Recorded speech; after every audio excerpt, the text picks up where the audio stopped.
Shalom. Nous avons eu la grâce de visiter la tombe de Martin Luther King Jr. et celle de son épouse Coretta Scott dans le National Historical Park à Atlanta. Nous avons mesuré la profondeur de la souffrance, de l'oppression.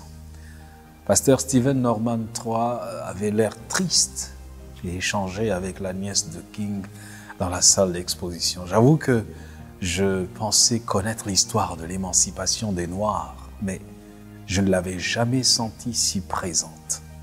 L'histoire de ces enfants innocents tués pour avoir osé adresser la parole aux Blancs, les chiens policiers lâchés contre des Noirs en promenade et de bien tristes autres récits de cette vie. Je n'ai pas pu retenir mes larmes quand j'ai écouté le dernier message de Dr Martin Luther King Jr. Oui, j'ai pleuré.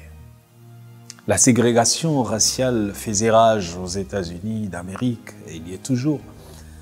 Dr King était venu à Memphis dans l'État du Tennessee pour soutenir les employés en grève dans le secteur de l'assainissement. C'était le 3 avril 1968, après une sortie ratée la semaine d'avant. À son arrivée à Memphis, King, épuisé, avait développé un mal de gorge et se sentait fébrile.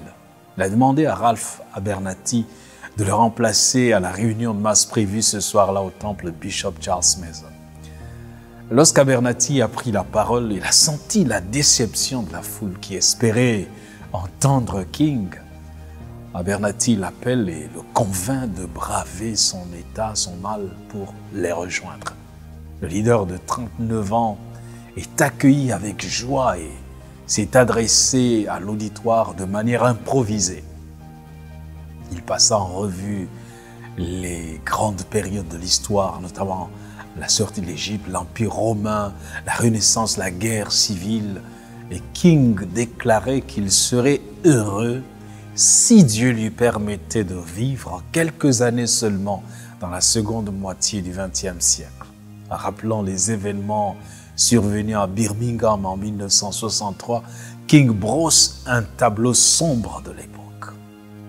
Il a évoqué l'agression au couteau qui a failli lui être fatale en septembre 1958. Il s'exclame que si Dieu n'était intervenu, il aurait manqué les sit-ins d'étudiants en 1960, les Freedom Rides en 1961, l'Albany Movement en 1962, la marche sur Washington pour l'emploi et la liberté en 1963 et la marche de Selma à Montgomery en 1965. Tel un prophète, King m'a fait trembler. Je le cite. Nous avons des jours difficiles devant nous, mais cela n'a plus d'importance pour moi maintenant, parce que je suis allé au sommet de la montagne et ça ne me dérange pas. Comme tout le monde, j'aimerais vivre une longue vie, la longévité à sa place. Mais je ne me préoccupe pas de cela maintenant, je veux simplement faire la volonté de Dieu. Il m'a permis de monter sur la montagne et j'ai regardé du haut de ce sommet et j'ai vu la terre promise.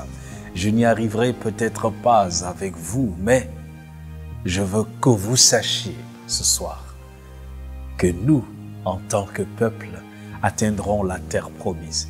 Je suis donc heureux ce soir, je ne m'inquiète de rien, je ne crains aucun homme. Mes yeux ont vu la gloire de la venue du Seigneur. Fin de citation. Les témoins ont affirmé que King avait les larmes aux yeux lorsqu'il reprenait sa place. Le 4 avril, alors que King attendait une limousine qui devait l'amener dîner chez le pasteur Billy Kyles, il est mortellement abattu sur le balcon du Lorraine Motel et King est assassiné par James Earl Ray. L'homme cherché est à rétablir la non-violence dans le mouvement à Memphis. Et c'est en martyr qu'il va être brutalement arraché à la vie. Son histoire m'a fait penser au martyr d'Étienne, l'un des 7 premiers diacres dans l'Église primitive. L'éloquence d'Étienne, la puissance qui se dégageait de ses prédications remplissait les prêtres et les magistrats d'une haine farouche. Mais Étienne ne faiblit pas un seul instant. La mort ne lui faisait pas peur. Les sacrificateurs exaspérés, fâchés, la foule excitée ne provoquait en lui aucune crainte ni haine. La scène qu'il avait sous les yeux était effacée par une vision, celle de la gloire des parvis célestes et du Christ se levant de son trône. Étienne s'écria d'une voix triomphale. « Voici, je vois les cieux ouverts et le Fils de l'homme debout à la droite de Dieu. » La description de ce spectacle glorieux était plus que ses persécuteurs n'en pouvaient supporter. Ils se bouchèrent les oreilles et se précipitèrent tous sur lui, le traînèrent hors de la ville. Et ils lapidaient Étienne qui priait et disait « Seigneur Jésus, reçois mon esprit. » Puis s'étant mis à genoux, il s'écria d'une voix forte « Seigneur, ne le répute pas ce péché. » Et après ces paroles, il s'endormit. Acte 7, versets 59 à 60. Chaque fois que les feux de l'oppression, de la persécution s'allument, prenons la défense de la justice et de l'amour. Soyons la voix des sans-voix. Comme dans Isaïe 58, détachons les chaînes de la méchanceté, renvoyons libres les opprimés, partageons le pain avec ceux qui ont faim. Comme Étienne, comme Martin Luther King, faisons la volonté de Dieu et nous verrons sa gloire. Nos cœurs seront remplis d'amour et de pardon. Nous bénirons ceux qui nous maudissent. Nous prierons pour ceux qui nous persécutent et nous ferons du bien à ceux qui nous maltraitent. Comme Dieu nous dit dans Proverbe 31, versets 8 à 9, « Ouvre ta bouche pour le muet, pour la cause de tous les délaissés. Ouvre ta bouche, juge avec justice et défends le malheureux et l'indigent. » Mais nous n'y arriverons que si Dieu nous transporte au sommet de la montagne. Là, sur le mont Golgotha, Jésus t'attend. Il est prêt à changer ton cœur, à te rendre capable d'aimer même tes ennemis. Par amour, nous triompherons et nous monterons sur les hauteurs. Dieu est l'alpha, mais il est aussi l'oméga. Il a le dernier mot. Que Dieu te bénisse.